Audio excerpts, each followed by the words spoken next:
So police reports are unofficially identifying the suspect as a Tunisian migrant who recently just arrived in France illegally. Does this surprise you, or does it fit the pattern that we've come to expect? It doesn't surprise me in the least, unfortunately. Now, Macron and his government have taken some steps to try to work to assimilate with the large numbers of Muslim migrants that have entered France over the past almost 4 or 5 decades now.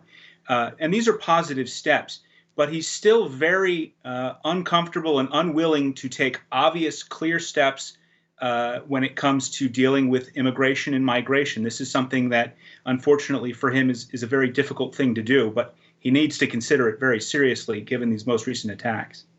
And what would you like to see the French president do? Because I'll admit that I've been somewhat surprised pleasantly by the strong stance that he's been taking, at least in his speech and what he's saying. But again, actions do speak louder than words. So what would you like to see be done?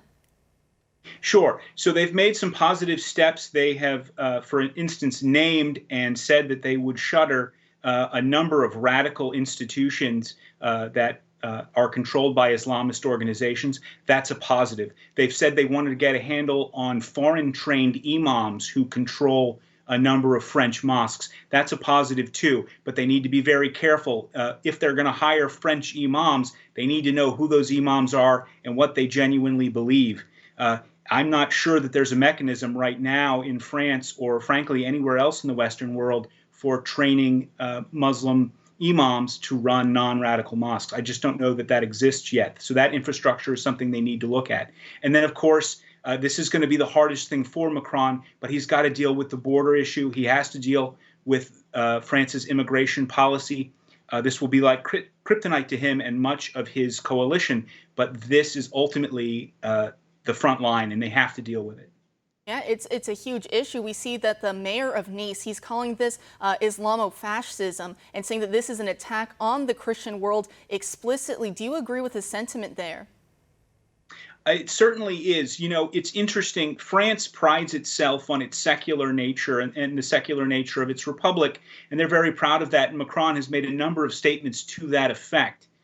We have to remember, however, that jihadists don't see things the same way, and they view France as one, an apostate nation, since it claims to be secular, but then also as a crusader state. And we've seen a number of jihadist statements and Islamist organizations come out referring to France as a crusader state. And this is, of course, being whipped up by the boycott going on now in the Muslim world, targeting France because of its support for free speech, with the recent Charlie Hebdo cartoon controversy once again rearing its head. Yeah, because it was just a few years ago that we saw that in Nice there was that truck attack that left between 80 and 90 people dead. And then to your point, we had the Charlie Hebdo massacre. I believe that was 2015. About a month before, we saw 2 people stabbed outside the newspaper there. And then, of course, that teacher about 13 or 14 days ago, he was decapitated after explicitly trying to teach about freedom of speech, and yet he was killed for that. So what do you make of the Islamic world, the former Prime Minister of Malaysia, the leader of Turkey, really ramping up the rhetoric right now against France, considering all these terror attacks have been taking place?